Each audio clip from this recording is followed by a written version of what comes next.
খুব ভালো হবে, আমরা সবাই সমর্থন করি। শুধু তাই না, আমরা যোগদানও করবো যতক্ষণ পারি। কাই মনোবাক্যে তাদের সমর্থন, তাদের পাশে আমরা আছি। আগামী দিনে বাংলার মা বোনেরাই পথ দেখাক। এ বাংলায় মা মাটি মানুষের নেত্রী নয়, এ বাংলার সাধারণ মা বোনেরা তারাই নেতৃত্ব দিতে পারে, কিন্তু তার মধ্যে তারা মুখ্যমন্ত্রী চাইবে না, তারা ভোট চাইবে না, তারা নাটক করবে না। বাংলার মা মাটি মানুষের নেত্রী মুখ্যমন্ত্রী হয়েছিলেন আপনি নারীর চরিত্রের নাটক করে মানুষকে বুঝিয়েছিলেন যে আপনি হচ্ছেন প্রকৃত নারীদের নেত্রী, আপনি আন্দোলনের নেত্রী। কিন্তু আজ এই আন্দোলনকে আপনি ঘৃণা করেন, এই আন্দোলনকে ভয় দেখিয়ে থামাতে চান। বীরভূমে আন্দোলনের যাতে প্রতিবাদে সেখানকার মন্ত্রীকে আপনি ময়দানে নামিয়েছেন, এই বীরভূমেও সেখানকার ডাক্তারদেরকে রামপুরহাটে আন্দোলন করবার আগে ভয় দেখানো হয়েছে। অথচ আজ বাংলা জুড়ে ঘরে ঘরে মা বোনেরা পথে নেমে আসছে।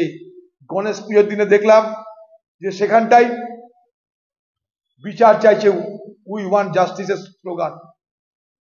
দুর্গাপূজাতে এ বাংলায় সর্বত্র সেই নির্যাতিতা বোনের সমর্থনে এবং রাজ্য সরকারের উদাসীনতা এবং এই খুন ধর্ষণের ঘটনাকে ধামাচাপা দেওয়ার বিরুদ্ধে বাংলায় দিকে দিকে দিদির দেওয়া দয়া, দিদির দেওয়া অনুদান, দিদির দেওয়া ভিক্ষা ফেরত দেওয়ার পালা চলছে।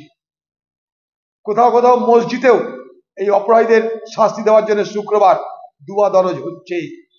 তাই বাংলায় কেউ বাকি নেই এই প্রতিবাদ করতে। এই যে এত বড় বাংলায় প্রতিবাদ, এই প্রতিবাদ আজকে দুঃখের সঙ্গে হলেও বলতে ইচ্ছা করছে যে সেই নির্যাতিতার আত্মত্যাগের সব থেকে বড় অবদান। দেখুন, বাংলার মুখ্যমন্ত্রী কোথাও তিনি সক্রিয় হন, কোথাও তিনি নিষ্ক্রিয় হন। যেখানে তার পর্তা হয় মানে পুষাই, সেখানে তিনি সক্রিয় হবেন। যেখানে তার পর্তা হবে না, অর্থাৎ পুষাবে না, সেখানে তিনি নিষ্ক্রিয় হবেন। আর এই ফিল্ম জগতে আজকে সারা দেশ জুড়ে, কেরল থেকে আরম্ভ করে বোম্বে, সর্বত্র ফিল্ম জগতে, কেরল, তামিলনাড়ু, সর্বত্র, অন্ধ্র, তেলেঙ্গানা, সর্বত্র, টলিউড, বলিউড, সর্বত্র, সারা ভারতবর্ষের ফিল্ম জগৎ নিয়ে আজকে নানা প্রশ্ন উঠেছে। কেরলে গোটা ফিল্ম জগৎ, যেটা মলিউড বলে পরিচিত, সেখানে দেখেছেন একের পর এক নারী নির্যাতন, যৌন কেলেঙ্কারির ঘটনা। সেই সংস্পর্শ কলকাতাতেও আছে। এখানকার টলিউডেও সেরকম কিছু হয় বলেই এই ঘটনা আমাদের চোখের সামনে আসছে। কিন্তু বাংলার মুখ্যমন্ত্রী সেখানেই নিষ্ক্রিয় হয়ে যাবেন, চুপ হয়ে যাবেন, যেখানে তার পোষাবে। আর সেখানে তার পোষাবে, সেখানে আবার সক্রিয় হয়ে যাবে।